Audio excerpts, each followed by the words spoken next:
technology to be able to blow us up from where they they can are. get it further than 30k, and then It doesn't seem to be the most diplomatic tack to take. If this money was going to children and orphanages to buy them knives and forks, it's not the fault of the orphans that North Korea isn't run well, is it?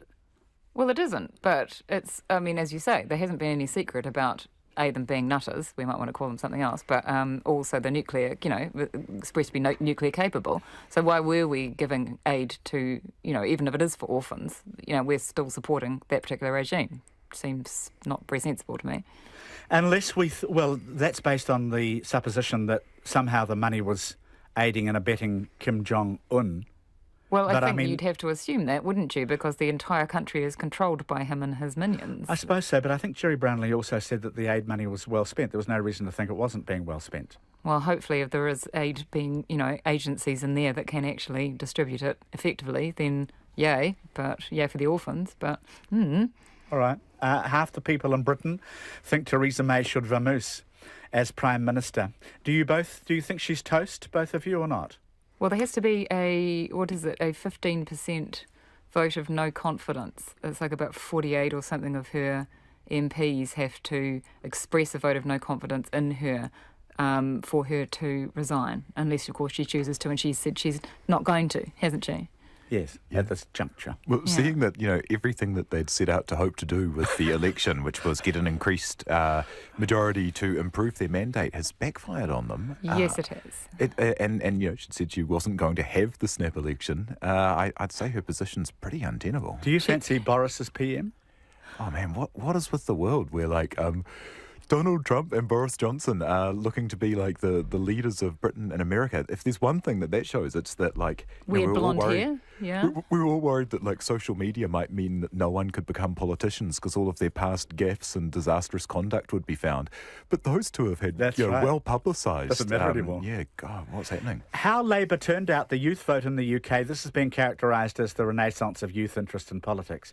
Is it rather that Corbyn promised free tertiary education and cheap trips on the state-run trains? No, I don't think so. I think it's that young people voted for Remain, and in some numbers. I mean, obviously not as many numbers as we would like to get out young people to be voting, but they did vote for Remain overwhelmingly. And I think Jeremy Corbyn, although he's not going to sort of reverse Brexit, he did suggest that he's giving them something to respond to, to relate to, and saying, I will listen to you. And so they voted for him. Yeah, I reckon you're totally right in that the young people who were 73% for Remain, but only 40% or something actually turned out to vote. And I think this is where that's been a wake-up call to go, actually, if you don't vote, you end up with something that you don't want. And so it's got them out. But what an awful way to get there. The other conversational strand, although we haven't really got time for it, is that Corbyn was seen as authentic. He was relaxed, he was just completely himself, and Theresa May was a born-again Brexiteer with, that sort of safe and stable message. Of all our political leaders right now in New Zealand, who's authentic? Oh, that's interesting. My son would say the Greens, Just interesting. Yeah. Chloe Swarbrick. Yeah. Okay. Yeah. All right.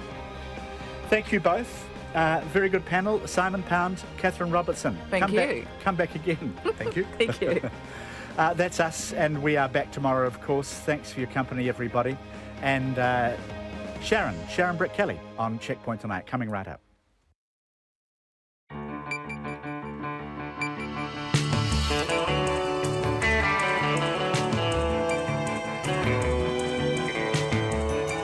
Kia ora everyone, I'm Sharon Britt Kelly, and on behalf of our excellent team, Haere Mai, welcome to Checkpoint on RNZ National. Tonight, Labour closes the door up to 30,000 students, it says, are rorting the visa system. Andrew Little is with us. Phil Goff's Housing Task Force recommends a raft of key changes to deal with the city's housing shortage. Team New Zealand is just one win away from facing off against old rival Oracle in the Louis Vuitton Challenger Series, plus the fallout from the UK election.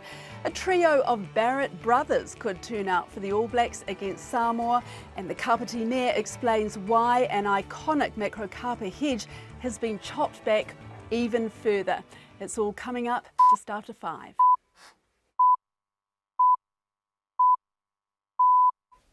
RNZ News at 5. Kia ora, good afternoon. Ko Katrina Batten tēnei. A Labour-led government would cut the number of new immigrants by 20 to 30,000 a year. In its immigration policy announced this afternoon, Labour says it would make changes to student visas and the way work visas are allocated.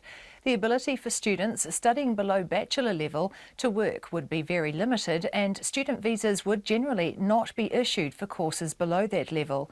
Work visas would be allocated according to regional skills shortages. Labour's leader Andrew Little says the government has failed to plan for the record immigration and can't offer new arrivals the life and opportunities they're expecting. When our cities are groaning under the pressure of sheer numbers, when housing costs are rocketing, our roads are clogged, our schools are bursting at the seams, and our public services at breaking point. Labour's leader Andrew Little. Auckland's Mayor Phil Goff says the government should consider giving councils a share of GST revenue to help them with costs associated with new housing developments. The mayoral task force on housing is recommending a raft of changes to tackle Auckland's housing shortage. Mr Goff says there's not enough money to pay for essential services like roads, public transport and water, and the council has hit the limit of how much it can borrow. He says the government needs to give it more funding options. For example, for every dollar that ratepayers pay council in their rates, the government puts another 15 cents on that in GST, which it keeps in its own pocket. So there is scope, I think, for the government to be more generous in devolving its funding and to giving us more scope so we can invest in the infrastructure that this city so desperately needs. The Mayor of Auckland, Phil Goff. A victim advisor says she helped Christy Marceau write a letter opposing bail just weeks before the North Shore teenager was killed by the man to whom bail was subsequently granted, Akshay Chand. Andrea Swager has been giving evidence in the Auckland District Court at the inquest into Ms Marceau's death in 2011. She says she gave guidelines to Ms Marceau over writing the letter, and when she later told Christy's mother, Tracy Marceau, that Chand had been granted bail, Mrs Marceau said Christy's life is over now. Mrs Marceau has told the court Ms Swager gave her daughter no help with the letter. Chand was on bail, charged with kidnapping Ms Marceau when he stabbed her to death. The former Press Secretary of Colin Craig, Rachel McGregor, has requested he withdraw defamation proceedings against her, saying she wants to get on with her life. Mr Craig, who used to lead the Conservative Party, last week told RNZ News he'd filed papers in the High Court but was unlikely to take the case any further. Ms McGregor says the claim is an abusive process. She says neither she nor her lawyers were served papers, and she's been advised that breaches High Court rules. Ms McGregor says over the past year she's been dragged unwillingly into 2 court proceedings at which she had to give highly personal and distressing evidence. The party of the French President Emmanuel Macron is on course for a landslide victory in parliamentary elections. Projections suggest the party, which was set up just a year ago, could get as many as 3/4 of the seats in the National Assembly. The BBC's Hugh Schofield reports from Paris. Everything suggests that Emmanuel Macron has won another crushing victory. His En Marche party, which didn't even exist a year ago, took around 1/3 of the vote. The only significant opposition looks like being from the right-wing Republicans, who are projected to get around 100 seats, but the Socialists, who until recently had their hands on just about all the levers of political power in France, are facing a historic wipeout. Hugh Schofield reporting. Bank of America and the American airline Delta have pulled financial support for a New York production of Shakespeare's Julius Caesar because its portrayal of the ancient Roman leader resembles Donald Trump. In a contemporary staging of the play, Caesar is portrayed as a powerful blonde-haired man wearing a business suit with an American flag pin, while his wife Calpurnia has a Slavic accent and dresses in designer fashions. Caesar winds up being fatally stabbed by senators who have conspired against him. Delta says the public theatre production crosses the line on the standards of good taste, and it's ending its 4-year run as the theatre's official airline. Bank of America says it's withdrawing funds because the play is presented in a way intended to provoke and offend. It's 5:04. To sport, and Beauden Barrett says he's more than capable of being the All Blacks goal kicker against the British and Irish Lions. Younger brother Geordie has lately been taking the place kicks for the Hurricanes as Beauden battled a minor quad injury. However, he says he's up to the job. I'm in a good physical shape now, tomorrow, so I'm good to go. I've been preparing each week anyway, so I have been doing the reps. Bowden Barrett. Team New Zealand is one win away from the America's Cup final, but the Swedish team Artemis isn't giving up hope yet. Team New Zealand leads the Challenger final series 4-2 and needs just one win from tomorrow's 3 races to move on to the series against defenders Oracle Team USA. Artemis won their last 3 races in beating Japan in the last round, and helmsman Nathan Outteridge says they'll be working hard on making it happen again. It's more about what we're going to probably do in the upwinds to try and keep them behind us, so to speak. And I think what it shows is how incredibly close the racing is out there and how you really need to be perfect in your decision making if you want to win races. So, we'll obviously review the footage from today and come out fighting tomorrow with a new and improved game plan. Nathan Outteridge. The world doubles ranking of New Zealand tennis player Michael Venus has jumped from 30th to 15th following his success at Roland Garros. Venus and American Ryan Harrison won the men's double title at the French Open yesterday. That's the news. On the downwind beat. It was a day of high drama, and the third and final win of the day was literally a photo finish. No longer the easy beats. They were a unified bunch and they looked the real deal. And this has really, I guess, put a little bit more emphasis back into the tour, and it's really reignited some of the interest. A pioneer of the rock and roll beat. Tune in, Guy and Espiner and Susie Ferguson. Morning Report, weekdays from 6. Then on 9 to noon, it's been described as a Fitbit for the pelvic floor. Trials have begun on a world-first medical device developed by Auckland University researchers. And after 10, Nell Stevens tried to write a novel on an isolated island in the Falklands and ended up with a book about trying to write one.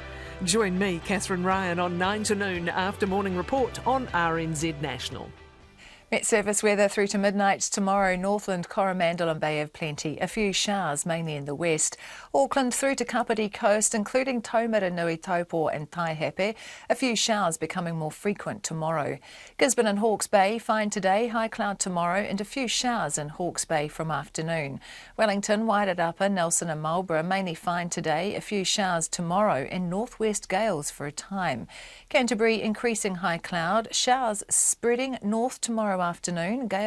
Northwest gales about the high country. Bulla and Westland, showers turning to rain this afternoon with some heavy falls and thunderstorms. Otago, Southland and Fiordland, rain spreading from the south this afternoon, followed by showers, some heavy and squally with hail tomorrow. Southwesterlies rising to gale in exposed places tomorrow.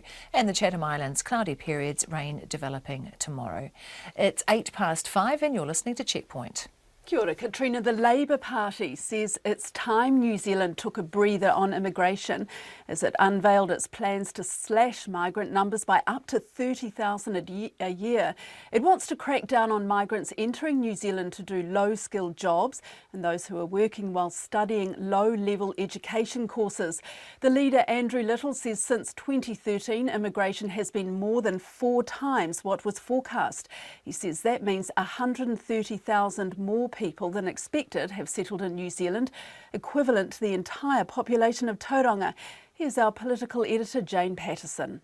Andrew Little says the immigration debate is not about ethnicity or race, and that people arriving from different countries bring a richness to New Zealand culture.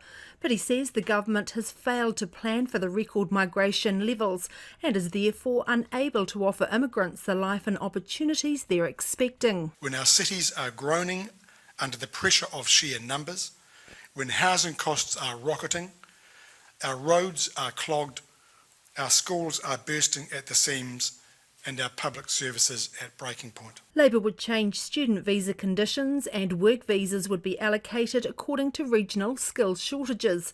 There would also be a new category, an exceptional skills visa, that would help highly skilled people gain entry to New Zealand.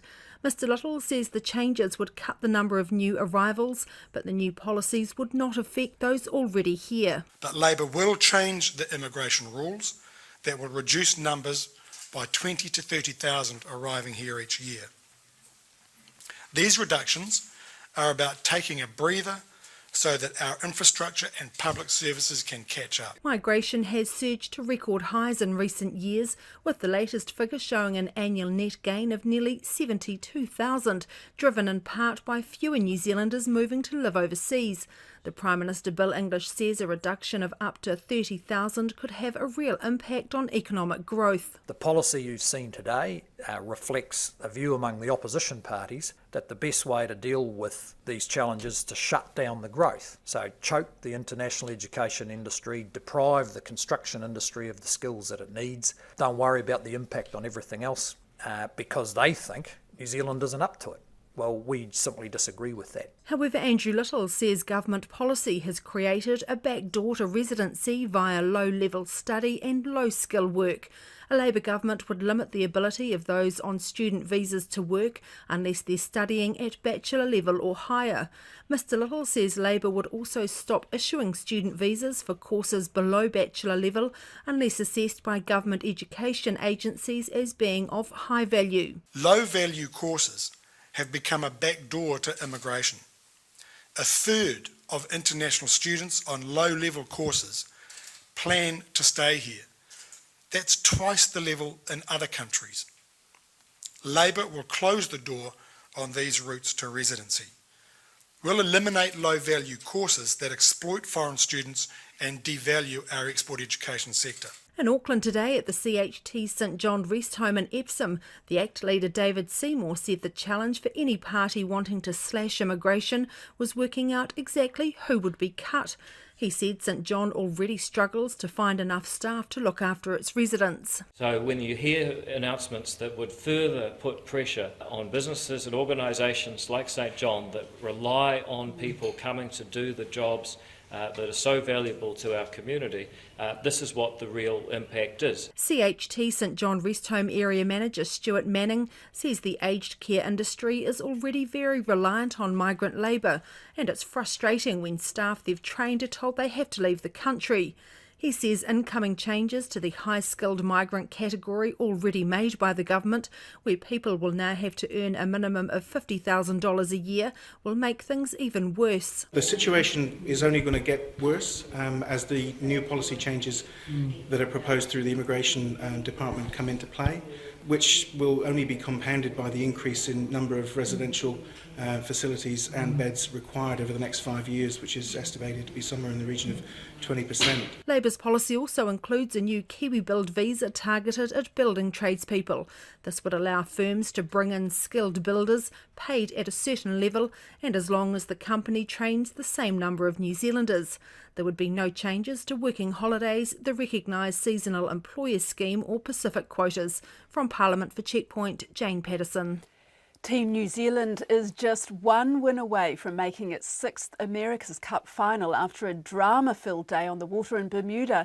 The team trailed Artemis home in the opening encounter in light winds, sailed past in the second, in which Artemis retired, but almost lost a certain win in the third, messing up a last-minute manoeuvre and beating the Swedes by just 1.3 seconds. It leaves Team New Zealand 4-2 up in the Challenger finals, with 5 being the magic number in a duel which had fans elated. Our America's Cup reporter Todd Nile was with the fans as the team returned to base.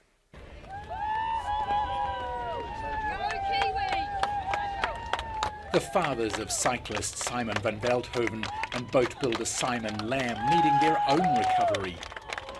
Just loved it. Heart in the mouth in the last race. It was just, what's happened? I hope it's not hydraulics. No, please. But yeah, it was brilliant. You couldn't get better. Only the last race? No, but all the races there. I don't think nothing's going to change. I think it's going to be pretty horrendous. Heart's still in good nick though, so it's all good. You in good enough shape to do it again tomorrow? I think we'll be coming here, no worries. Get here early, get a good seat. It's fantastic. Skipper Peter Burling admitted to stuffing up the final turn to the finish line. His heart wasn't much better. Yeah, well, it's definitely probably a lot more relaxed than a lot of people watching that. And for ourselves, you know, we always knew we were going to have to do 2 jobs, and I was actually probably my stuff up, just missing that ley line to that gate, and then I had to do the second drive a lot earlier than we were thinking. But full credit to the way the guys managed to keep producing that oil and just get a serious amount of power to that board quickly to get it down and to take that 4-second win. It's just full credit to our power. Was there a moment where you thought you wouldn't get there? No, I was definitely looking touch and go for a while, but I think it is credit again to how much of a lead we managed to work up in that last beat. And for all these races, whenever we're behind, you keep saying that one mistake and we'll be there, and we definitely made one mistake there at the end, and we're very lucky to keep the win. It wasn't a perfect day for either team. Burling's crew struggling in light winds in the first race, with foils suited to higher winds, Artemis being passed by the New Zealanders in the second and then retiring, and on to that photo finish. Artemis's skipper Nathan Outeridge needs 3 wins in a row tomorrow to deny the New Zealanders and remains hopeful. What's incredible about this America's Cup racing is it's never over right to that finishing line, and New Zealand had a reasonable lead down that run, and we just kept pushing, and it was fully overlapped on the finishing line. Team New Zealand's got plenty to work on, losing all 6 starts against Artemis and then having to haul them in. On the brink of the crucial win, it's a gruelling strategy for fans. What about tomorrow? You ready for tomorrow? No, I don't know if I want to come tomorrow. I think I just want to hide, wake up when it's over. We'll be here, flying the flag for the Kiwis. Winds tomorrow are expected to be lighter, throwing more unknowns into an agonising mix for fans. In Bermuda, mo te hōtaka o te ahiahi, ko Todd Nile tēnei. Land bankers are in Auckland Mayor Phil Goff's sights as part of a raft of proposals to tackle the city's desperate housing shortage. And he's borrowed the ACT Party's idea of taking a share of GST takings to help fund essential services. Mr Goff released the long-awaited Housing Task Force report with predictions that the city's population will surge by up to 1 million people over the next 30 years. It warns that something has to be done, or Aucklanders will continue to face rising house prices, falling ownership rates and soaring rents. Sarah Robson has more. Phil Goff says about 14,000 homes need to be built in Auckland each year. But last year, just 7,000 were actually built. Part of the problem, he says, is that zoning land for housing doesn't mean the land is ready to build on. And over the next 30 years, the cost of building roads and providing public transport and water to 140,000 homes in new development areas is estimated at $19 billion. Mr Goff says the council has hit the limit of how much money it can borrow, and the government has to give it more funding options, including giving it a share of GST revenue. For example, for every dollar that ratepayers pay council in their rates, the government puts another 15 cents on that in GST, which it keeps in its own pocket. So there is scope, I think, for the government to be more generous in devolving its funding and to giving us more scope so we can invest in the infrastructure that this city so desperately needs. Also mooted is giving councils a share of the GST collected by the government on construction and housing, originally ACT Party leader David Seymour's idea. But land bankers are also in Phil Goff's sights. The task force recommends targeted rates for landowners in areas set to benefit from that new infrastructure associated with housing developments. We also need to look at where people get a huge value uplift because their land has been rezoned, or we've provided infrastructure that's vastly increased the value of that land. Then the average Aucklander and the average New Zealander would say maybe they should be paying a share towards the cost of that infrastructure. But a lot of the ideas in the task force's report require buy-in from central government. Phil Goff says cabinet ministers do understand there are limits to what the council can do. They do understand that it's costing the whole country when Auckland becomes more unaffordable and more congested. And the government is looking at a $7.2 billion surplus in the next few years, whereas the Auckland Council is looking at reaching the limit of its ability to raise further funds. Housing strategist Leonie Freeman says the ideas in the task force's report are good ones, but what's missing is how those ideas will be put into action. I think the key thing we need to think about, though, is what is the actions to actually make stuff happen and get houses built. because my one question that came out of reading it was that we still seem to be some significant distance from getting stuff done. Phil Goff says the council will have further discussions with private sector partners and the government about how the recommendations could be implemented. In Auckland for Checkpoint, Sarah Robson, Aho. The father of an Auckland teenager who was killed by a man on bail for kidnapping her says his naive faith in the justice system was misplaced. Brian Marceau's emotion bubbled just below the surface as he gave evidence at the inquest into the death of his daughter Christy Marceau at the Auckland District Court today, and our Auckland court reporter Edward Gay was there and joins me now. Edward, Mr Marceau believed the police were monitoring Akshay Chand? That's right, and Chand was eventually granted bail for kidnapping Miss Marceau, but Brian Marceau said he was assured by police that officers were making frequent checks on the Chand household, which was just a brief walk from the Marceau home in Hillcrest on Auckland's North Shore. He said his family was never told Chand had a mental illness, and he said that if they had known, they may have chosen to move Christy Marceau from the family home. Christy Marceau's mother, Tracy, she also gave evidence. She said she didn't like using Chand's name, and she said that Chand was declined bail a number of times, but later they were told by a victim's advisor that it was looking like he was going to get bail. She said the advisor told her that's how things happened. She broke down as she described asking how Chand could eventually apply for bail and be granted. Coroner Greene interrupted her evidence to say she didn't actually have to use Chand's name during her evidence. And Chand was eventually granted bail? That's right, and Mrs Marceau said that decision horrified her. She said she recalled the victim's advisor telling her the decision couldn't be appealed. Chand's bail address at his family home was so close that she said she could actually see the house from the Marceau family's deck. She also said the police officer had told her that if Chand was granted bail, it would be electronically monitored. But then when Chand did get bail, that wasn't one of the conditions. She said a week before her daughter was killed, a detective visited the house to take a statement from her daughter. Brian Marceau, who spends a lot of time in Australia for his work, he actually asked if he should stay behind in New Zealand while at this time. And Mrs Marceau said she recalls the detective saying that wasn't necessary. A week later, her daughter was dead. And earlier, the court heard from the officer in charge of the murder investigation? That's right. Detective Sergeant James Watson said Chand was on bail at the time for kidnapping Miss Marceau.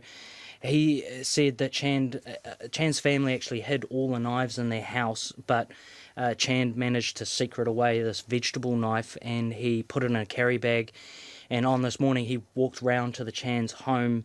He rang the doorbell, he got past Mrs Marceau, and he then kicked Christy Marceau down the stairs and pursued her out the back where he repeatedly stabbed her. He then also gave chilling evidence of what Chand told officers after the killing. Chand told officers that he had written a sappy letter to the court, that he had done this in order to get bail and in order to kill Christy Marceau. Now, Chand was eventually found not guilty by reason of insanity.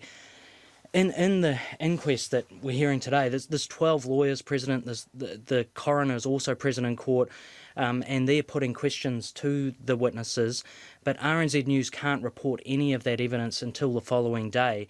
A ruling by Coroner Greene has forbidden the media from reporting anything but the evidence in chief until the transcripts can be reviewed by counsel, and this inquest is set down for 2 weeks. Edward, thank you. That's our court reporter, Edward Gay. Well, senior ministers in the United Kingdom are urging the Conservative Party to support Prime Minister Theresa May, but there is widespread speculation that she will not be leader by the end of the year. The former Chancellor George Osborne, who described her as a dead man walking, is predicting she may not last the week. And Labour's Jeremy Corbyn doesn't appear to have given up on hopes he could be Prime Minister, saying he's ready to form a government if chaos reigns. The ABC's Lisa Miller reports. Theresa May spent the weekend at number 10, phoning colleagues who lost their seats and shuffling her cabinet, reappointing one of her rivals, Michael Gove. And crucially, I've brought in talent from across the whole of the Conservative Party.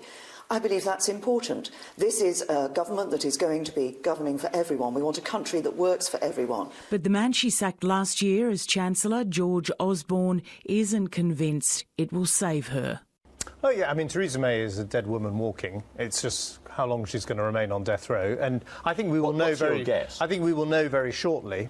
In other words, we could easily get to the middle of next week and it all collapses for her. And even two of her own MPs can't see her lasting. Anna Soubry. She's flawed. And Nikki Morgan. I think it's fairly clear that Theresa May cannot lead us into another election. Trade Minister Liam Fox urged the party to rally round their leader, and Defence Secretary Michael Fallon said she'd heeded the message for change. Well, I'm not going into the private conversations that I and other senior colleagues have had with the Prime Minister, but I think she absolutely understands that a minority government will require a different approach, a more collective approach, and she'll want to work very closely with the 1922 committee, with the backbenchers, as I said, not just on the conduct of business, but also on the development of new policy. Outside Downing Street, a couple of young Labour voters, Becky Higgins and Sophie Greene, gave the thumbs down as they posed for a selfie. There's a whole groundswell of people in this country that aren't happy with the status quo, that don't have this whole Brexit agenda that they're trying to push on us, and don't feel that their voices are being heard. And do you feel that taking a photo outside number 10 Downing Street is about all that's left for you? Well, to be honest, there's not much we can do at this point. It's a small protest. It's not something. Obviously, we're a democratic union, so you have to kind of respect the vote. But we're not happy with it. They might feel nothing can be done, but Jeremy Corbyn is still talking like a winner and even suggesting Labour could form a government. It seems to me chaotic, and I think we are quite ready and able to put forward a serious programme which obviously has massive support in this country. And he's predicting another election to clear up the uncertainty, possibly before the end of the year, a prospect the Tories are desperate to avoid. Lisa Miller in London. The Australian Transport Safety Bureau is sending a team to inspect the damage on a passenger jet that made an urgent return to Sydney Airport last night. The plane, operated by the international airline China Eastern, suffered a major failure of one of its engines, leaving a massive hole in the engine casing. The ABC's David Cody has more. China Eastern 736, runway 34 left, cleared for takeoff. It was a seemingly normal start to the flight bound for Shanghai. But less than 2 minutes after that takeoff clearance, the crew of the Airbus A330 was telling the Sydney Airport tower controller something was wrong. Engine number 1 port. China Eastern 736. Engine number 1 port. China 736, roger. Any more information? There was a fault with engine number 1. They relayed to air traffic control. The crew maintained their heading over the inner west suburbs of Sydney, climbing to 5,000 feet. Passenger Lee Stewart told Channel 7 what it was like in the cabin. Just on takeoff, there was a massive noise. It sounded like one of the flaps or something like that had blown off or something like that. As the crew grappled with what was happening, they confirmed to air traffic control they needed to urgently return to the airport. We'd like to returning to Sydney is better. Flight MU-736 was calling PAN, indicating an urgent situation but not immediately life-threatening. About 10 minutes into the flight, the seriousness of the situation became clear. Part of the engine cowling had been ripped apart. The pilot making air traffic control calls urged the airport to inspect the runway for any debris. For your information, maybe you checked the runway and with 34 left, and we just have visual check of the engine number 1. Some of the cowling case is broken. Photos later posted on social media confirmed there was a massive hole in the front casing of the engine. Jeff Dell was a senior safety investigator at Qantas. It looks a lot like the first stage fan in the front of the compressor of the engine has failed and catastrophically and hasn't been contained by the sort of armour-plated casing of the engine. There's no indication so far of damage on the wings or fuselage, opening up the possibility parts were sucked sucked into the engine rather than blown out. CNN reports that in 2011, the European Aviation Safety Agency warned operators of the same type of aircraft of the possibility of sound-dampening cladding on the aircraft's engines coming loose. Runway 34 left, clear to land. About 40 minutes after takeoff, the aircraft was back on the ground. No one was injured in the incident. What's his name? And that's Andrew Cody with that report.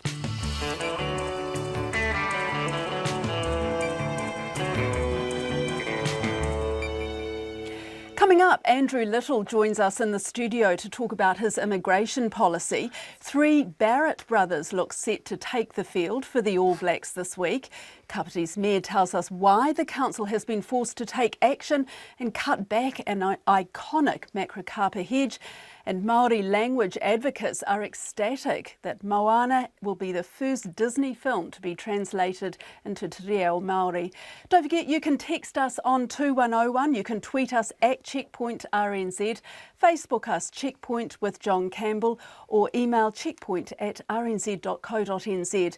And don't forget, you can watch us online on Facebook Live at rnz.co.nz/checkpoint, on Freeview Channel 50 and on Face TV Sky Channel 83. But first, here's Katrina Batten with the headlines.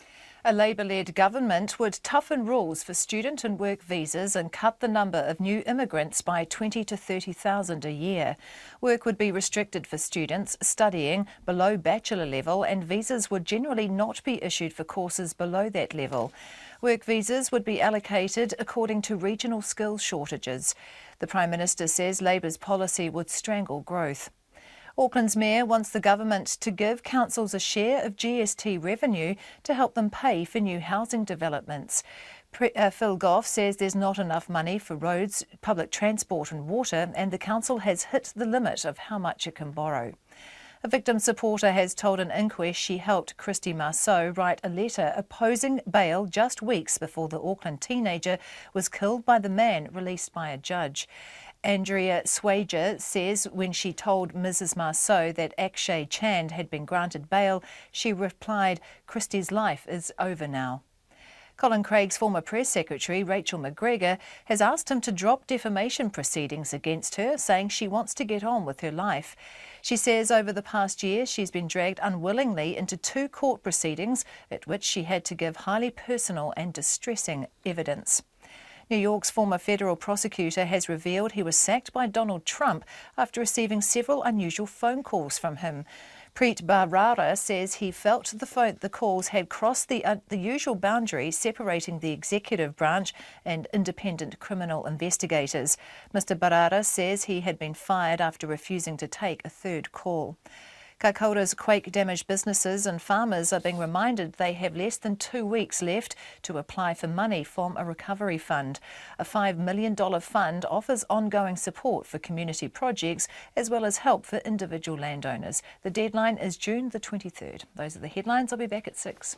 Thank you, Katrina. Turning to business news now with Anusha Bradley. And Anusha, retail spending was a touch softer last month. That's right, Sharon. So the latest figures from Statistics New Zealand shows electronic card spending fell 0.4% in May. That's compared to April. So less was spent on groceries, alcohol and fuel. A little more was spent on apparel. But really there was a really sharp rise in April, so maybe that little dip isn't so bad.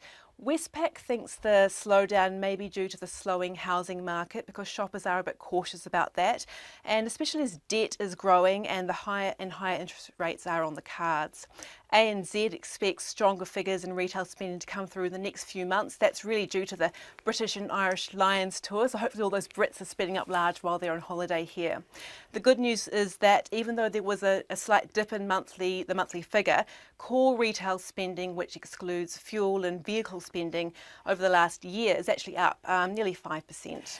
And the NZIER has just released its latest outlook for the economy. Good news, bad news? Yeah, mixed really. So it surveys all the major financial institutions and banks and works out an average forecast for the key indicators over the next 3 years. So it's a long-term outlook. On that basis, GDP growth is expected to fall slightly from 3.3% this year to 2.7% in 2020.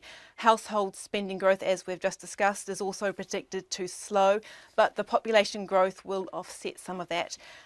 Export growth has been quite weak over the past year, but it is expected to lift to about 3% by 2020. On the downside, though, the labour market is expected to tighten even further, putting more pressure on wages there. Inflation is expected to stay between 1 and 2% over the next 3 years, so good news for the Reserve Bank. But interest rates are expected to start rising from the middle of next year, and economists think there'll be 3 interest rate rises by March 2020. And finally, the markets, Anusha. Yeah, pretty quiet day in the markets. Australia's closed for their Queen's birthday weekend. Back here, the NZX 50 index has fallen just 3 points to close at 7,432. The New Zealand dollar is buying 71.93 US cents, 95.5 Australian and 56.4 British pence. Excellent. Thanks very much, Anusha Bradley, our business reporter. Well, parents Kevin and Robin Barrett have the right to feel proud at the prospect of their 3 sons taking the field for the All Blacks against Samoa this Friday. Bowden, Scott and Geordie Barrett have all been named in the All Black squad for the first time.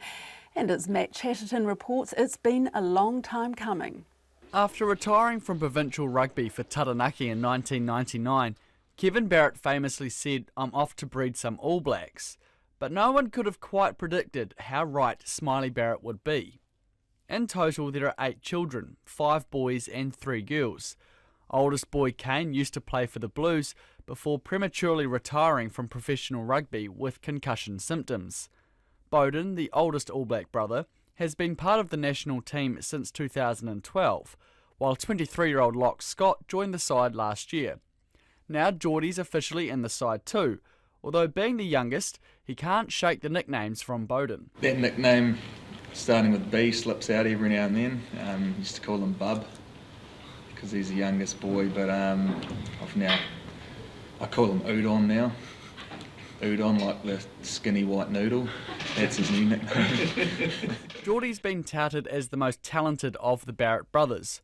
Not bad given Bowden won World Player of the Year last year. However, the fullback admits it wasn't always a rugby ball in his hands while growing up on the family farm just south of New Plymouth. On the backyard it was mostly cricket really, and we played all sorts in the backyard, but it was mostly cricket and just trying to just match these guys. Rugby games I was often in tears most of the time and couldn't really participate, but it has been good just trying to reach these guys. Given his background in the sport, it would be easy to assume the rugby pedigree came from Dad Kevin, but Bowden's quick to point out Mum Robin, who represented Taranaki in netball, played a big part too. Mum was a pretty talented athlete herself, so they all say that the speed comes from Mum, and I guess the size and the work rate would come from Dad, but I guess we've got a good mixture sitting here today. Mum works pretty hard around the farm. I don't know if you haven't seen that. No, she does. I'm sort of talking about from an athlete's point of view, so Dad was always a forward and worked hard in the forward pack, so we probably got our flair from Mum. Bowden says their upbringing also helped shape their careers. I think if you live on a farm, you appreciate that you can work countless hours and there's always work to be done. So we always saw Mum and Dad doing that, and coming home and cooking us dinner and getting us ready for school and all that sort of stuff. So if you relate that to your rugby, it's always striving to be better and I guess trying to be the best you can be. So, and that is endless as well. So we probably did learn a lot from growing up on a farm in a rural sort of area. The trio have never played together in the same team before, but there's a good chance it'll happen this Friday in the All Blacks warm-up test against Samoa at Eden Park. Just don't expect to find them rooming together in the lead-up to the match. For Checkpoint, Matt Chatterton. In France, President Macron is hoping to tighten his grip on power in the upcoming parliamentary elections. After the first round of voting, early indications are that he is on track to secure a big majority for the party he formed just a year ago. If the projections are correct, then the change that is about to happen to the National Assembly is as big as the one that occurred in 1958, when Charles de Gaulle brought in the Fifth Republic. Hundreds of new MPs will roll into Paris, and the promised Macron reforms will begin in earnest. The BBC's Lucy Williamson reports. 5 weeks after snatching the presidency from more experienced hands, Emmanuel Macron is doing the same with the parliament. His party, La République En Marche, is on track for a landslide, little more than a year after it was formed. The runoff vote next Sunday will decide the exact number of seats, but at Party HQ, they're already looking ahead to government. The significance of this result is clear, but we must show humility and determination to meet the big challenges of the next 5 years. President Macron voted at his home in Le Touquet today, not as a candidate this time, but as the man elected to change France. While the polling station of far-right leader Marine Le Pen, fighting for a seat in the country's northeast, was marked by a solitary fan and a selfie. Her party, once predicted to win up to 80 seats, is now expected to get no more than a handful. Front National supporters must turn out en masse next Sunday. It's essential that we win seats so we can oppose the catastrophic politics of Mr Macron, which include destroying worker rights. 70%. Mr Macron's party could end up controlling around 3/4 of the French parliament, with the centre-right Republicans forming the backbone of a shrunken opposition. A clear majority would be a big help to the new president in tackling France's intractable labour laws. But any majority he does get is likely to need sensitive political handling. The party draws its candidates from the old centre-left and centre-right, with half of them new to politics entirely. Next Sunday's vote will begin a new political era, new to voters, president and parliamentarians alike. Lucy Williamson in Paris. Refugees say the government must act faster to respond to humanitarian crises around the world, and it is now imperative for New Zealand to raise its quota again. But they say boosting the quota beyond 1,000 people a year needs to be accompanied by more support to help refugees better integrate into their new homeland. As the world grapples with its worst migration crisis in decades, countries are being urged to welcome more refugees at a time when many are facing an anti-migrant backlash from their citizens. As part of RNZ's Is This the Brighter Future series, our political reporter May Heron and visual journalist Rebecca Parsons-King have been talking to refugees here to see how they've settled in. 2-year-old Najwa, 6-year-old Ahmed and 8-year-old Lynn Yusuf have faced a lot in their short lives. Having freedom and safety in New Zealand is something they do not take for granted. Lynn remembers what it was like back in Syria. I just remember the first thing, that's our house. And it was a big house, and we have a lot of buildings. And we have like a really big farm and things. And now it's all gone. What happened to it? One man came, he had like a lot of guns and things, and he tried like to kill a lot of people and things. Lynn's father, Ibrahim, says it became too dangerous for the family to stay in Syria. Between many militia and the army was fighting every day. Many snipers, many bombs follow down in the city every day. Many people killed near our house in the street. The Yusuf family arrived in New Zealand late last year and say the government has so far provided them with everything they need. But Ali Mazra knows after the initial high of arriving in a safe country wears off, the reality hits of settling in. He arrived in New Zealand 8 years ago after escaping from Iran, where he was persecuted by the government and threatened with execution if he didn't do as he was told. Death threats were perhaps maybe let's call it on a daily basis to the whole family, that if you don't do this, you do that, if you don't do this, we do that. My brother spent 36 months in solitary confinement. We didn't know if he's alive or dead, and we even had a funeral for him.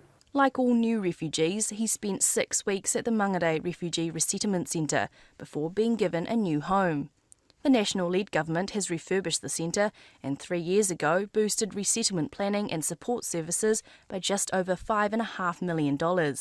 It also set up a strategy to get refugees better access to housing, health services, education and employment. Ali Mazra says it's still hard to see what impact the changes will have.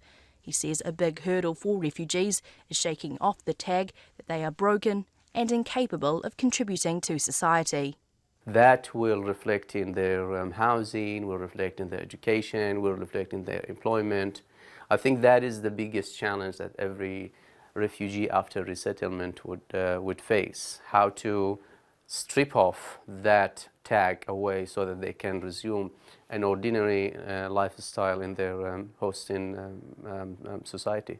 Ali Mazra says many people who arrived with him in 2009 are still finding it tough. They're still referring to work and income after all these years, or other agencies for help and assistance. Nothing wrong with that, indeed. However, that shows that they haven't been able to build that self-sustaining lifestyle to be able to sustain their day-to-day life and not referring for assistance. He says a better system must be set up to help refugees integrate into society, including helping them access health and education services, because the new number of new migrants will only increase. This is an international imperative that we need to deal with in terms of raising the quota. However, there's a national imperative as well that these people need to be, of course, provided enough support to be able to become producers, not really simply just to get them resettled, but also to get them to be positive contributors of the society. New Zealand's annual refugee quota will go up next year for the first time since 1987, from 750 to 1,000. Rachel O'Connor from the Red Cross has been settling refugees in New Zealand for the last decade. She says during that time, the number of refugees has doubled, but New Zealand's quota has not. Yeah, and we certainly would like to see the quota increased. It's humanitarian aid, it's not immigration. And so as the humanitarian needs increase, you know, as a country, it would be good to see our response increase. Ibrahim Yusuf still has friends and family back in Syria, and he's desperate for them to experience the safety his family has in New Zealand. The children play in freedom without the fear of bombs, snipers and ever-present danger. His daughter Lynn wishes others still facing those realities could be here too. It's a safe country and it's very kind. Do you feel safe here? Yes, I feel like really, really safe. For Checkpoint, May Heron. Waikanai's famous macrocarpa hedge has been cut back another metre by council arborists. The hedge, which was planted in the 1930s, had a corridor cut along the length of its base last Wednesday. It was then cut back another metre on Friday. The Kapiti Mayor K. Gurunathan says the council first asked owner Vince Osborne to cut the hedge back in 2004. But the council was forced to act after an elderly neighbour complained they couldn't see around the hedge to drive safely onto the road. The mayor says while he personally thinks the hedge is magnificent, it sits on council land above the sewerage and water mains, and if they ruptured, the hedge could be cut back even further. I drove past it on Thursday before the arborist went down. That was just the first cut. So on Friday, the arborist had gone in to tidy it up. So what you'll see is a whole lot of brown where it's been cut. You'll see the brown sticks, and that's the 1.5 meters that was cut into it. And the thing about microcarpus is when you cut it beyond a particular stage, it doesn't grow back. So is that what it's going to look like forever now? Well, I mean, it's up, the Osborns were told in 2004 to trim it back for safety reasons. Had they listened to that, and you can incrementally manage that, and microcarpus can grow back, so it'll be green, long term, you can still keep it green. So that is individual responsibility. They didn't exercise that back in 2004. So the present situation is what we've got now. What are your safety concerns there? I mean, have there been any accidents? No. There have been claims of accidents and stuff like that, but what people haven't talked to, or the person they should really have talked to, are the neighbors at number 82 Timwana Road. Elderly couple, completely blind-spotted by this, the ability to get out. One of them will have to come out on the road and wave the car or the driver out. They have told me how they've had near escapes from a cyclist and pedestrians. Nobody has talked to them. Could there have been a better way of doing this, though? I mean, Mr. Osborne says he was actually in Wellington that day when it happened and knew nothing about it. If you're talking about could there have been a better way of doing it, the trees are all planted on council land. Okay, these are council trees, so to speak. And any accidents on this area, council is liable under Health and Safety Act. We are liable for this. And they've been told since 2004 to trim it back by the then chief executive. But they've been there what is known as the individual responsibility for this. They've been there since 1930. I mean, why are they being cut back now? Why has it taken so long? Well, that's the question you need to put to them. What has happened is because, from my understanding, is they have put up a fight every time that this is one council wanted to trim it back or asked them to trim it back. This is the delays that we've had. And now it has become important because this has become an arterial road connected to the newly opened expressway. So we are projecting 2,000 vehicles per day increase. So the statistical possibility of an accident happening is much higher. Are you saying that the trees were planted on council land? Yes. No, the trees are planted on council land. And underneath that berm there are two reticulations, these water supply reticulations and also the sewage reticulation down there. If anything happens to them, council will need to go in there and cut the whole lot of trees. And that possibility still is there. The thing is, though, the hedge looks ugly. So is it going to be tidied up? Look, the hedge is ugly even without being cut. Some of the people were saying the hedge is hideous, is ugly. So it's in the eyes of the beholder. If you ask me for my personal opinion, I would say it's a magnificent hedge. Not a question, no question about that, from my opinion. The only reason why the trees may be cut down or much more severe surgical work needs to be done is if the water mains get ruptured or the sewerage mains get ruptured, then we have no choice. And that's the Waikanai Mayor K. Guru Nathan.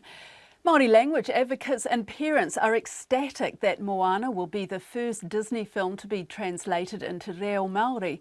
The popular animated movie tells the tale of a young Polynesian woman who navigates the Pacific Ocean in a bid to save her island. And now young women fluent in te reo will have the chance to see just how far they can go to be the voice of the lead character Moana. Te Manu Korehi reporter Te Anawa Huri Hanganui has more.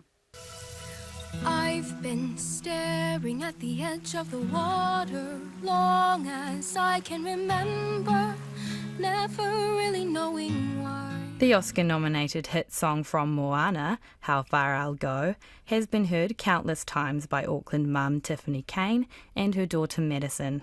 She's excited the Disney film will be voiced in te reo Māori. I think it's exciting, especially for our younger generation. You know, for my generation, we weren't able to grow up with any of those types of resources. You know, I'm proud, actually singing Māori or, Pacific songs. I think it will normalise our Māori culture which is a great thing for everyone.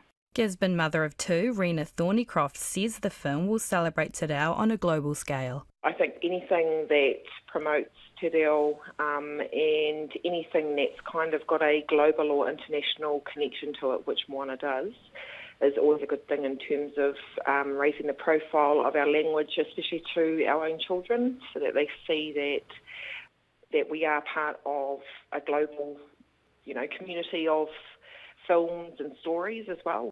Amber Holly Tengongo is throwing her hat in the ring to fill the lead role. The 25-year-old mother from Waikato won the Waita Māori Music Award for Best Female Solo Artist last year. She heard about the casting call on social media and says an opportunity like this is too good to pass up. My kids watch Moana, so I don't think I really need to prep because it's repeated quite often, so I kind of know the songs off by heart. So I just thought, actually, it's a really cool opportunity, not only for me as a musician, but for the revitalisation of our reo and our culture, to put us on the map, really. The film, released in November last year, came under fire for its portrayal of Pacific culture and identity, including that the character Maui reinforced negative stereotypes about Polynesian obesity. But Chair of the Māori Language Commission, Wayne Ngata, dismisses the critics, saying the prospect of a Disney film being released in Te Reo Māori is a good thing. I see positives, absolutely. Part of ensuring that a language is living is about putting the language out into domains that people engage with. But the important thing to appreciate is that the language is being utilised in those spaces. Would-be Moanas are being asked to send an audition tape to the casting company Adrenaline Group by Thursday, with recording taking place by the end of the month.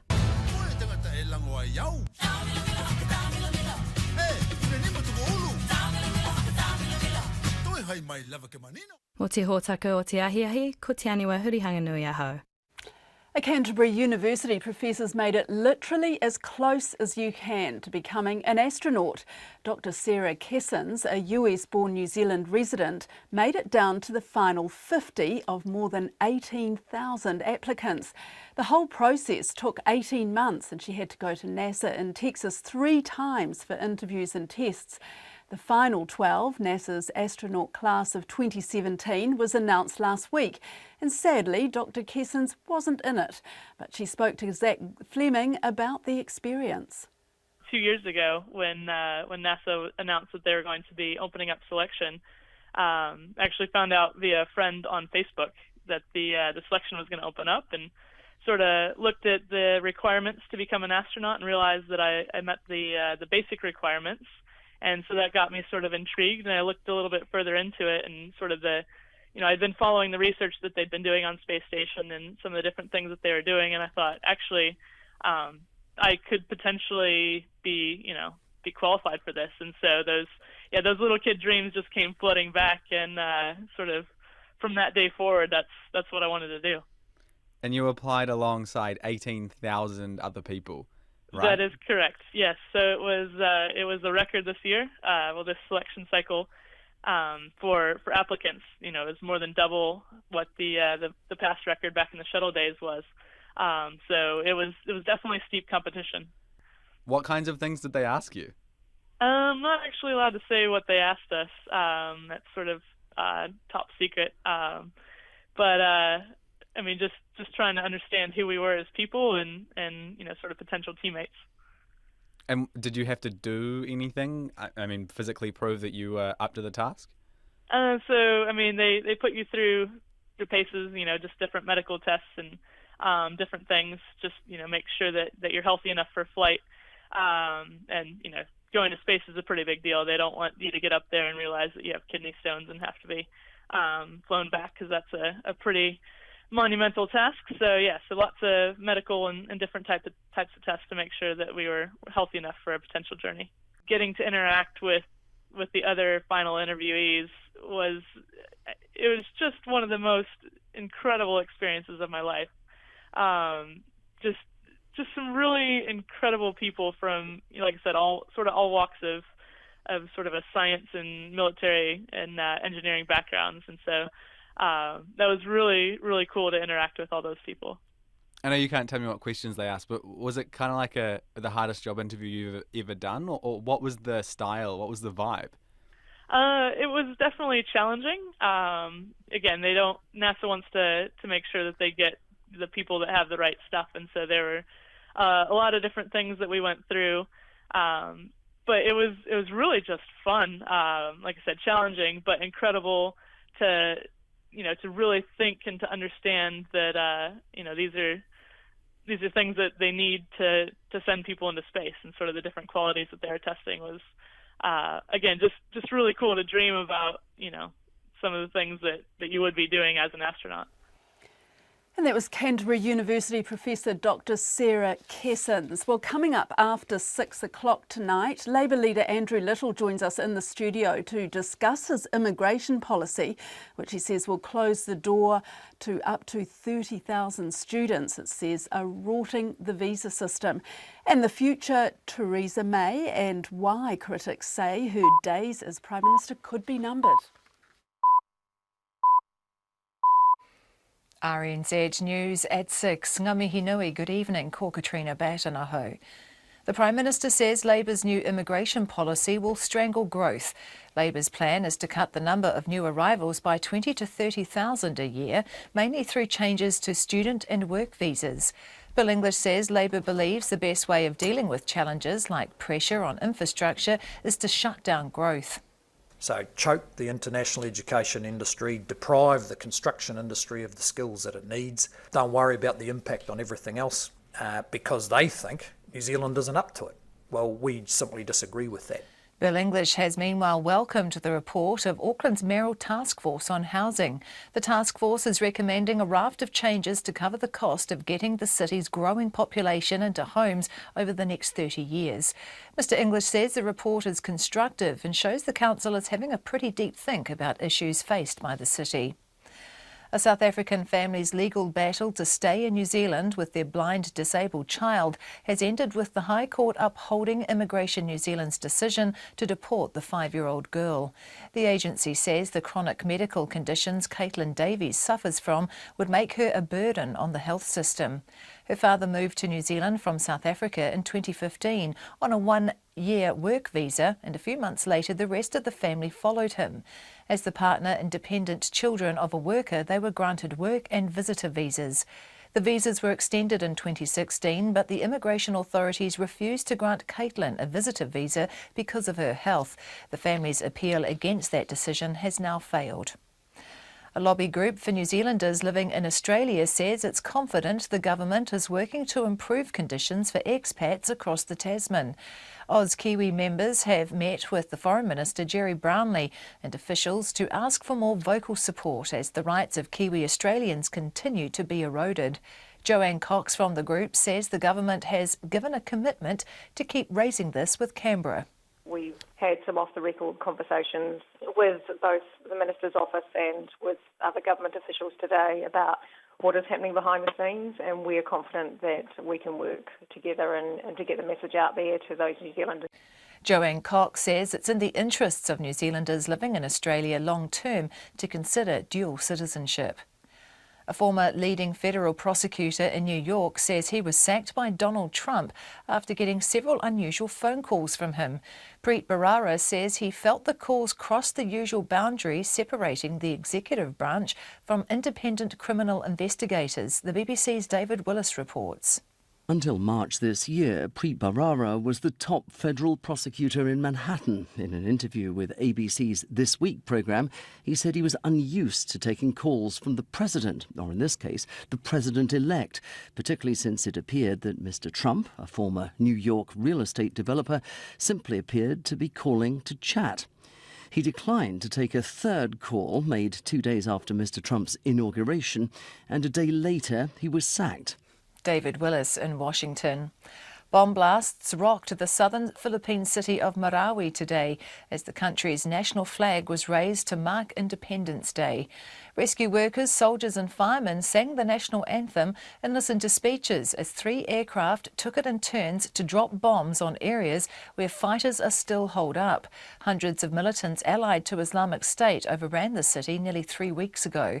Almost the entire population of about 200,000 has fled, but between 500 and 1,000 are thought to be trapped or held hostage. The British Prime Minister is about to hold her first cabinet meeting since her party's failure to win a majority in last week's election. Senior ministers reappointed by Theresa May have publicly backed her, although several are reported to have demanded greater influence in return for their continued support. The BBC's Ian Watson reports. The Prime Minister is expected to face denunciations of what's been described by some Conservative MPs as a miserable manifesto. Mrs May will face demands that she meets regularly with backbenchers and turns Downing Street from a bunker into an open house. With the influx of 12 more Conservative MPs from Scotland who want good trading links with the EU, there's been speculation that she might have to soften her stance on Brexit. But some backbenchers will tell her that control of immigration and leaving the single market are bottom lines for them. There's no appetite for an early election, so, as one MP put it, we have to shore up Theresa May in the short term. Ian Watson at Westminster. It's 6:05. To sport, rally driver Hayden Paddon has apologised for what he calls schoolboy errors at the Rally of Italy. Paddon led the rally at one point yesterday before crashing out, and today he hit a stone wall. Warriors prop Jacob Lillyman has been dropped from the Queensland State of Origin side. New South Wales wiped the floor with Queensland last month, winning 28-4. Returning for Queensland is State of Origin veteran Billy Slater, who's been in fine form for the Melbourne Storm this season after shoulder surgery last year. Game 2 is next Wednesday. The New Zealand men's football team believe their friendly against Belarus will be the perfect warm-up match for the Confederations Cup tournament in Russia later this month. The All Whites have already played Northern Ireland and a Dublin club side in their build-up, and early tomorrow they face Belarus, a side just 12 places ahead of them in the world rankings. Defender Declan Wynne says they're desperate to put on a good performance. Obviously, Belarus play kind of similar to Russia, so it's obviously a good game for us to have before we go into the proper game. So we'll look to treat this game, take it real seriously, and then look to replicate it in the Russia match. Declan Wynne. And the Pittsburgh Penguins have won the National Hockey League's Stanley Cup for the second consecutive season by beating the National Predators 2-0. That's the news. This week on Nights, Harry Cunningham on the Bradford Poison Sweets debacle of 1858. Changed laws governing food preparation forever. Too late for the 20 children that perished. Terry Ann Berry describes her research on finding ways to break down asbestos into non-toxic substances. And Tristan Donovan on Monopoly, the board game that was supposed to put us off being property tycoons. Not sure that worked. On Nights this week with me, Brian Crump, from after the news at 7 on RNZ National. Met service weather through to midnight tomorrow. Northland, Coromandel and Bay of Plenty. A few showers mainly in the west.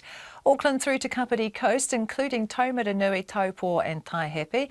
A few showers becoming more frequent tomorrow. Gisborne and Hawke's Bay fine today. High cloud tomorrow and a few showers in Hawke's Bay from afternoon. Wellington, Wairarapa, Nelson and Marlborough mainly fine today. A few showers tomorrow and northwest gales for a time. Canterbury, increasing high cloud, showers spreading north tomorrow afternoon, northwest gales about the high country. Bulla and Westland, showers turning to rain this afternoon with some heavy falls and thunderstorms. Otago, Southland and Fiordland, rain spreading from the south this afternoon, followed by showers, some heavy and squally with hail tomorrow. Southwesterlies rising to gale in exposed places tomorrow. The Chatham Islands, cloudy periods, rain developing tomorrow. It's coming up to 6:08 and you're listening to Checkpoint. Kia ora, Katrina. Labour wants to clamp down on foreign students doing low-level courses, saying government policies have created a backdoor to residency that needs to be shut. Unveiling the party's new immigration policy in Auckland today, Labour leader Andrew Little vowed to slash migrant numbers by up to 30,000 a year. To do that, Labour says it would make changes to student visas and the way work visas are allocated. The ability for students studying below bachelor level to work would be very limited, and student visas would generally not be issued for courses below that level. Work visas would be allocated according to regional skills shortages. I asked Andrew Little exactly how the policy would work. Well, when it comes to the students, when we look at some of the courses that students are getting issued visas to do, particularly the certificate courses and some of the diploma courses, we think that they're not high quality courses. They're not the sort of things that we ought to be telling the world about in terms of our export education sector. And what has become increasingly apparent when you look at the rapid increase in the number of people getting those visas and the courses they're doing, they are more about the work than they are about the study. So student visas should be about the study. When it comes to the work visa end of it, we think that, for example, last year we issued 100 visas for people to be shelf stackers in supermarkets and warehouses. At a time when we've got 90,000 young people out of work, I do not believe we cannot source 100 shelf stackers out of that group who are unemployed and rather than getting them in from offshore. How many migrants do you think would be affected by this policy? Well, it's nobody who's here at the moment. This is all about the rules about the way we manage immigration in the future. Anybody who is here now, including students under various conditions now, we will see through those conditions, and anybody who is here now, will have their visa honoured. But when it comes to managing immigration in the future, what we're saying is we need to tighten up the rules, change the rules. The reason why we need to reduce the numbers is because you've got cities like Auckland in particular that are so constrained now. You've got, right now there'll be people sitting in traffic jams because the level of population growth we've had in the last 3 or 4 years, 130,000, a city the size of Tauranga, jammed into Auckland. It's creating too many problems. We need to have a breather, we need to slow it down, better manage immigration, fix the problems that we've got before we kind of look at what we do again. I've seen a figure of 20 to 30,000. Is that about right? 20 the, to the 30,000 total number we think we can achieve realistically is between 20 and 30,000 reduction in terms of the numbers that are coming in now. Won't this kill the international education sector? And this is a big export sector worth billions of dollars a year. So that particular industry is worth roughly $4 billion a year now. With the sort of changes that we are talking about making, the modelling that we've done suggests that the reduction in revenue will be in the order of the tens of millions, so a small fraction of the total revenue that industry generates. In the end, it comes down to, are these generally educational courses or are they stepping stones to get work visas and residency ultimately?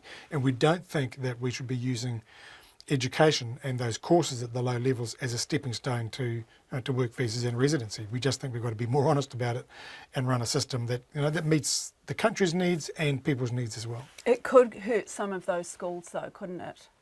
Well, another policy of ours is the 3 years free post-school education and training, and part of that policy is about people who are mid-career, mid-working life who are going to need extra training and education.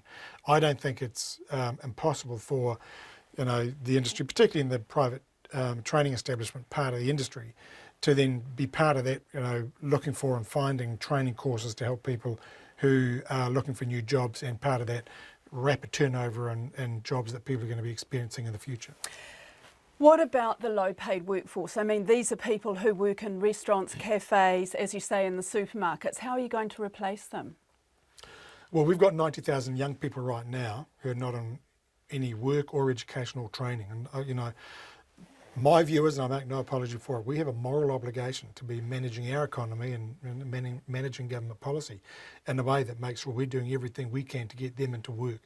And I do not accept that none of that 90,000, wherever they may be, are ill-equipped to do some of these jobs. So there might be a bit of an effort, and we might have an effort to work with both the employers and those young people, but I'd rather spend our time and effort on doing that as a more well-balanced approach to managing labour market needs than just relying on immigration. We've had this massive growth in immigration in the last few years that is creating its own problems in terms of the constraints you're now experiencing in Auckland and cities like Hamilton and Tauranga as well. We've got to fix both problems, and this is a way of doing it. But how are you going to? I mean, employers are saying that they are struggling to fill their jobs. Employers in the tourism, the hospitality industry, they just cannot get New Zealanders to fill those jobs. When you look at the fact that we issued work visas for 100 people from overseas to be shelf stackers here, or 1,000 people to be retail supervisors, what it tells me is that the test, or the labour market test that is meant to be applied at the moment, isn't being applied properly. I do not accept that within the 140,000 people we have out of work in New Zealand at the moment, we don't have 100 shelf stackers and we don't have 1,000 people who can be retail supervisors. So this is about managing all sides of that problem in a much more sophisticated way and a clever way that actually is going to meet the needs of everybody concerned, reducing the pressure and the congestion on cities like Auckland, making sure that those out of work get a fair chance to get work. The exceptional skills visa, how will that work? What kind of people do you want to bring in under that? So this deals with a silly problem we have at the moment, where if you're like 25 years old and you've just got your pre kind of graduate level certificate in whatever, and you've had a couple of years work experience in New Zealand, you have a much higher chance of getting residency than if you're a 45-year-old paediatric oncologist. We have a shortage in some very high skilled areas that we need to fill, and so the exceptional skills category area allows us to fill those areas of shortage of skills that we have very high level sophisticated skills with a minimum of fuss. We need to fill those gaps as well. But how do you? I mean, obviously they're looking for those people now and they can't fill them. So what are you going to do that's different? No, that's not correct actually. You talk to some people, I've met medical specialists in particular who said they're 45, 50 years old and they can't get a visa because they're told that they don't meet all the criteria. They've got just the skills that some of our hospitals are crying out for. It's because the way the system works at the moment and the point system is that there's you could have 20 years work experience in a very highly sophisticated area of medicine and you still don't qualify to get in. So this is again about using immigration in our immigration system to fill genuine skills gaps, not just this what has now become this arbitrary point system that actually doesn't make sense anymore. You have a plan to get migrant workers out to the regions. I mean, how do you get them there and then how do you make them stay there? Because that's been a problem in the past as well. What we have at the moment is a point system that says, if you promise to go in a particular region other than Auckland, then you'll get extra points. But there's nothing, if you don't have a job to go to there, you're not going to stick around there for very long. So we're saying, let's work with businesses and unions and community leaders in those regions about you tell us what the genuine skills shortages there are. Let's work at that at a regional level.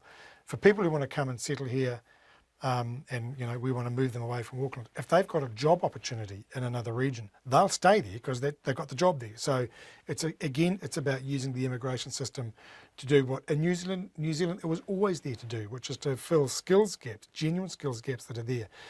At the moment, our immigration system is very much driven from what somebody in Wellington decides is needed. The regions don't get much of a look in. I'm saying let's give the regions a look in. Let's be more sophisticated about how we manage immigration and meet some of those regional skills gaps. And that's Labour leader Andrew Little. Team New Zealand has beaten Sweden's Artemis Racing in a near photo finish to go 4-2 up in the first to 5 America's Cup Challenger final and edge nearer to a revenge match against holders Oracle. Sailing conditions were challenging in Bermuda's Great Sound, with Artemis initially making the most of stronger winds when the day's racing began due to their choice of foils which lift the 15-metre catamarans out of the water. But the New Zealand crew played the patient game, which has delivered so far for them in the contest, and victory in the last race of the day put them within a race of being the challengers to America's Cup holders Oracle Team USA. Helmsman Peter Burling is confident ahead of racing tomorrow. Oh, for sure, and it was definitely a really tiring day out there. Not only for the guys at the front, but definitely there's some pretty big decisions being made and concentration from the guys at the back. So, we're really happy with how we sailed today. To walk away with that, with 2 wins, is something we're really proud of, and we're just happy to take that 4-2 lead into tomorrow. Meanwhile, Artemis helmsman Nathan Outeridge says he's confident the team can come back tomorrow and win the 3 from 3 they would need to progress. I think we can definitely win 3 out of 3. We showed today, how close the racing really is.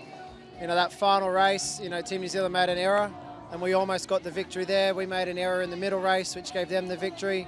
I think if we, just take some errors out of our sailing and just really keep sailing aggressively like we are in the start and putting pressure on Team New Zealand, then I'm sure we can win 3. Whoever wins the Challenger Series gets the opportunity to challenge holders Oracle Team USA in the Louis Vuitton America's Cup match, which begins on June 17.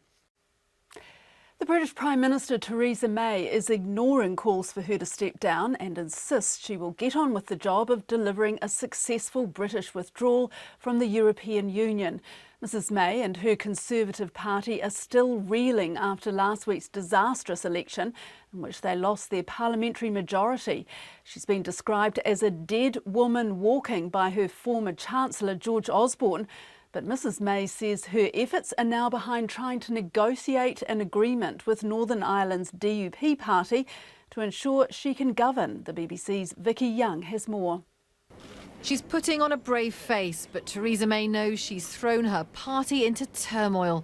The shock of election night is still sinking in. After church this morning, the Prime Minister rang round colleagues who'd been defeated on Thursday. She's in office for now, but how much longer? I said during the election campaign that if re-elected I would intend to serve a full term. But what I'm doing now is actually getting on with the immediate job. And I think that's what's important. I think that's what the public would expect. They want to see government providing that certainty and stability. But senior Conservatives have demanded changes. It's going to require a different approach. We're going to see, I hope, more collective decision-making in the Cabinet. I and other senior colleagues have made that clear to her. And I think you will also see that she will want to work much more closely with the parliamentary party. And this was the first sign that Mrs May has been forced to reach out. Her old enemy, Michael Gove, who she sacked, returns to the Cabinet as Environment Secretary. And he'll be sitting alongside Boris Johnson. The two men spectacularly fell out over the Tory leadership contest last year. Today, the Foreign Secretary denied he was plotting another challenge for the top job. Just a little wave for Michael Gove, best of friends. Jeremy Corbyn did not win this election. It's absolutely right that she should go ahead, form a government and deliver on the priorities of the people. And I'm going to be backing her, and absolutely everybody I'm talking to is going to be backing her as well. The Labour leader says Theresa May's position is vulnerable and he's ready for another general election. We cannot go on with a period of great instability. We have a programme, we have the support, and we are ready to fight another election campaign as soon as may be, because we want to be able to serve the people of this country. Life without a majority in the House of Commons will be very different. Controversial policies like grammar schools, social care and pension changes may bite the dust. Senior Tory backbenchers say compromises will be needed. There's no point in sailing ahead with items that were in the manifesto, which we won't get through Parliament. To get anything done, the Conservatives need votes from another party. They're trying to do a deal with Northern Ireland's 10 Democratic Unionists. Today, both sides suggested that the principles of an agreement were in place. Well, we had very good discussions yesterday with the Conservative Party in relation to how we could support them in forming a national government, one that would bring stability to the nation. And those discussions continue. We have made good progress, but the discussions continue. After such a bad political miscalculation, most leaders would be forced out. But many Conservative MPs don't have the appetite for a distracting leadership contest, just as Brexit talks are about to start. And they certainly don't want to risk a second general election. For now, Theresa May's colleagues are rallying behind her, but she's certainly not in charge of her own political destiny. And that report by Vicky Young. Well, Theresa May's new best friends are the DUP, the Democratic Unionist Party based in Northern Ireland. The party gained 2 seats in the general election to hold 10 altogether, but it has yet to outline what it might want from a minority government to deal with the Tories. But the Prime Minister said in her speech outside Downing Street that she could rely on her friends and allies from the party, founded by the Protestant firebrand politician Ian Paisley. The DUP is anti-abortion, dislikes same-sex marriage and counts a number of creationists amongst its most senior members. And as the ABC's James Glenday reports, some of its policies could be a real problem for UK voters. At the St George's Market in central Belfast, the general election result is a hot topic of conversation. Here, Irish Republicans and staunch Unionists have stores side by side, and everyone has a view on how the DUP will operate in Westminster. And I just don't see how their form of extreme right-wing politics will blend in with all the rest of it. The DUP are anti-abortion and opposed to gay marriage, and have even been compared to America's far right in the media recently, a link many think is unfair. I just feel people are really running them down for no real reason. They don't know enough about their politics. But one common concern among some shopkeepers is that if unionists have a lot of influence over the national government, that could antagonise those who want a united Ireland and even lead to trouble. It's going that way already, and probably not be too long before some certain kind of trouble flares up, you know. People have been too calm for too long. And you're worried about a return to not the troubles, but trouble? Trouble, yes, absolutely. The political situation in Northern Ireland is tense at the moment. Power sharing at the local assembly has broken down, and talks to resume it only start again today. Political editor Sam McBride from the Belfast newsletter expects the unionists will make fairly predictable demands of Theresa May. The DUP's main demand in this is overwhelmingly about money. It's about infrastructure, it is about roads, schools, hospitals, also about things that are less financial, things such as perhaps the flying of the union flag across the UK, perhaps parading legislation in Northern Ireland, and that's really the big question for the DUP. Do they go down the route of those sorts of very Northern Ireland unionist demands and very specific demands, or do they go for more general things which everyone in Northern Ireland probably at a pinch could sign up to? Many see it as a chance for Northern Ireland to have serious sway over the national debate. Reverend Robert McCullum from the Lisbon Reformed Presbyterian Church says the DUP MPs should be proud of their Christian values. In Northern Ireland, we have laws that forbid same-sex marriage. We have laws that strictly control abortion. We believe in the right to life of the unborn child. And most, if not all, of these men and the lady, I think, would represent those values. And that's healthy, that's good. And God will honour that, and God will bless the whole of the United Kingdom if those values are taken on board. Theresa May and Arlene Foster are due to meet later this week. In the early 1960s, Washington was a city on edge, and the threat of a nuclear attack wasn't far from the minds of the powerful. The Bay of Pigs, the Cuban Missile Crisis, the American capital was intensely concerned about an attack and how the country might be able to carry on afterwards. The preparations for the attack were massive, and now evidence of the plans to save politicians and others from the bombs that never came has been uncovered deep below the corridors of power. The ABC's Brooke Wiley reports.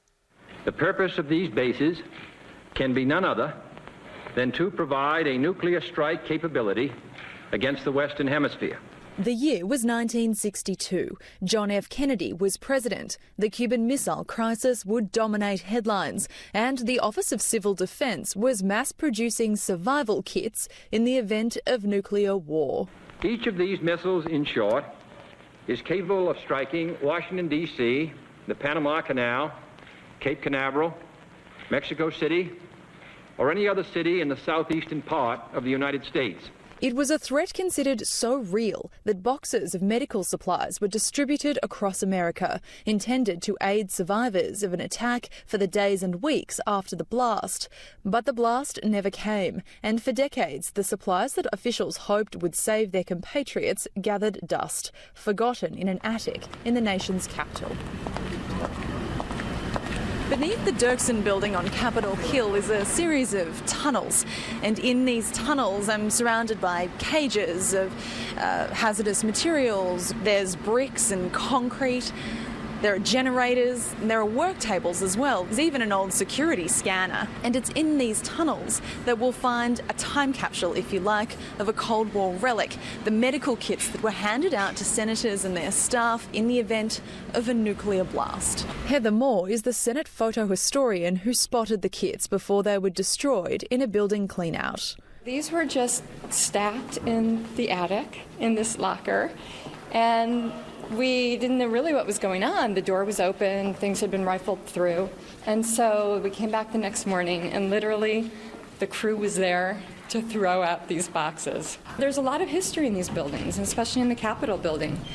So things are uncovered and discovered frequently. And really, we had been off a couple of hours, these things would have been gone. Each box provides supplies for up to 325 people and is filled with scores of smaller, individually packaged medical aids. They would have certainly been intended to support a shelter for a couple of days to perhaps up to a couple of weeks. And there would often, depending on the shelter, there would certainly be food and water and sanitation facilities, tongue depressors, forceps, syringes, safety pins, thermometer, but no narcotics, as it clearly states on the outside. And that's Brooke Wiley in Washington DC with that report. Finally tonight, all eyes will be on the Marietta liquor shop and deli in Sun City, California today, when the winner of a $447.8 million jackpot is expected to come forward to claim their prize. The jackpot is the 7th largest in Powerball history. And the winner has two choices. He or she can take the entire $447.8 million spread out over 30 years, or they can elect to take a lump sum amount of $279.1 million. The grand prize in the multi-state US lottery soared to its highest level in months after 19 straight draws failed to produce a winner. And in breaking news, players from the Southern Steel netball team are recovering after being involved in an accident in Christchurch this afternoon. The Steel team van with 6 players on board was involved in a crash in Fendleton just after 1 p.m. when their van was hit by a car and ended up on its side. The team's physiotherapist said 4 players were taken to the A&E department at Christchurch Hospital as a precautionary measure. 2 have since been discharged and 2 are still being assessed. And that's Checkpoint for this evening. Have a great evening. RNZ News headlines at 6:30. A Labour-led government would crack down on student and work visas and cut new immigrants by 20 to 30,000 a year. The Prime Minister says that would strangle growth, and actors warning tougher immigration rules could unintentionally hit vital services, particularly those looking after the sick and elderly. A South African family has lost its fight with Immigration New Zealand not to deport their blind, disabled 5-year-old daughter. A lobby group, Oz Kiwi, has been assured the government is committed to pressing Canberra to relax restrictions on Kiwi Australia